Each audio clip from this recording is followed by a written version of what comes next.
یہ کہانی ہے انٹارکٹیکا کی برف سے ڈھکی ہوئی ایک وادی کی، جہاں پر چھوٹے چھوٹے سے پینگوئن بچے میکو اور گونی رہتے تھے۔ دونوں بچے ماں باپ کے ساتھ خوش و خرم زندگی جی رہے تھے۔ ہر دن کچھ نیا کرتے، ہر دن کچھ نیا سیکھتے۔ دن بھر مصروف رہنے کے بعد جب رات ہوتی تو سونے سے پہلے وہ اپنے والدین کے ساتھ دن بھر کی باتیں شیئر کرتے۔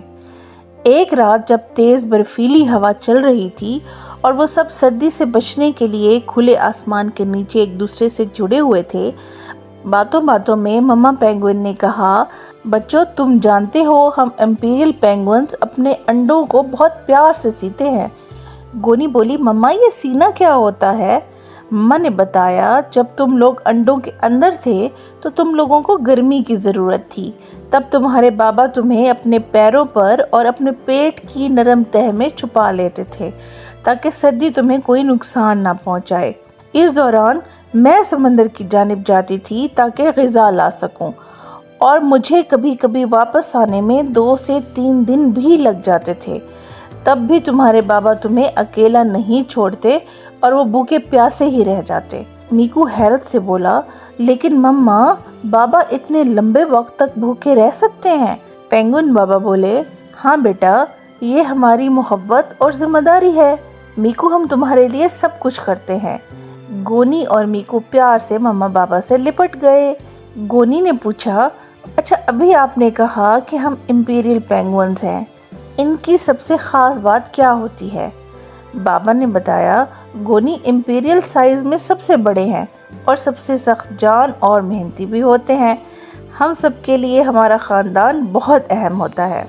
گونی نے پوچھا، تو کیا اور بھی پینگوئنز ہوتے ہیں؟ کیا وہ بھی ہمارے جیسے ہوتے ہیں؟ مما پینگوئن نے کہا، ہاں، اور وہ سب ہمارے کزنز ہیں۔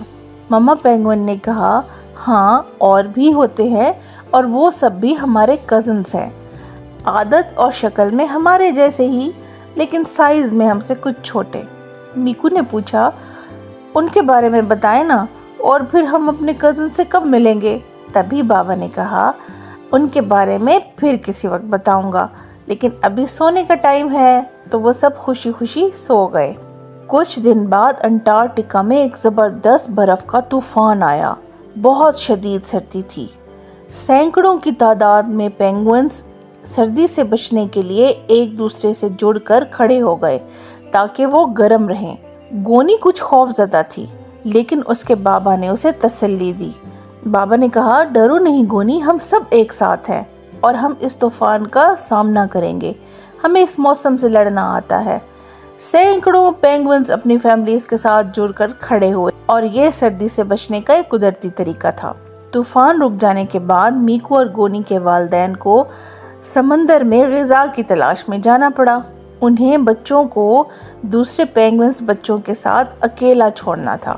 بابا نے دونوں بچوں سے کہا، ہم جلد واپس آ جائیں گے، تم دونوں یاد رکھنا، تم مضبوط ہو اور بہادر بھی۔ بابا نے دونوں بچوں سے کہا، ہم جلد واپس آئیں گے، تم دونوں یاد رکھنا، تم مضبوط ہو اور بہادر بھی۔ یہاں تمہارے اور دوست بھی رک رہے ہیں، تم لوگ اپنی حفاظت کرنا سیکھنا، تمہیں ہمارے بغیر زندہ رہنا سیکھنا ہی ہوگا۔ دونوں بچوں نے اپنے والدین کا کہنا مانا، وہ اپنی جگہ پر رہے، انہوں نے ہمت سے کام لیا۔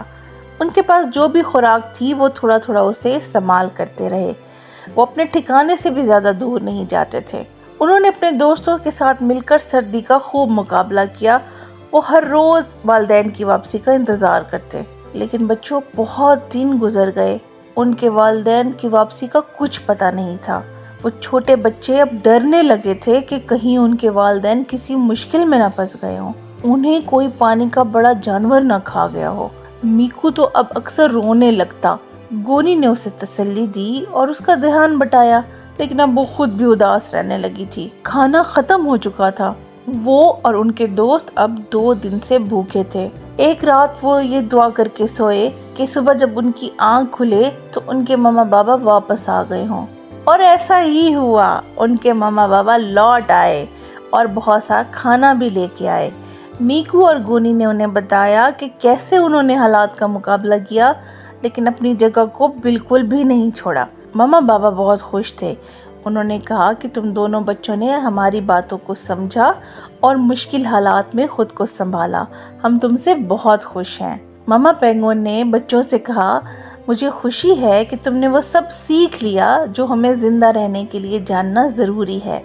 تم ہماری نسل کی مضبوط کڑی ہو۔ ایک دن تم بھی اپنے بچوں کو یہ سب سکھاؤ گے، ہماری طرح مشکل حالات کا خوشی خوشی سامنا کرو گے۔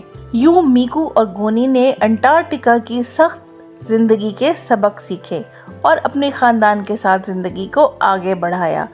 لیکن بچوں، ایک مشکل ایسی آن پڑی کہ میکو اور گونی نے کبھی اس کے بارے میں سوچا بھی نہیں تھا۔ یہ ان کی زندگی کا سب سے مشکل وقت تھا۔ ایسا کیا ہوا؟ میکو اور گونی اس مشکل سے کیسے نکلے؟ یہ ہم آپ کو اس کہانی کی اگلی قسط میں بتائیں گے۔ میکو اور گونی کی کہانی ابھی جاری ہے۔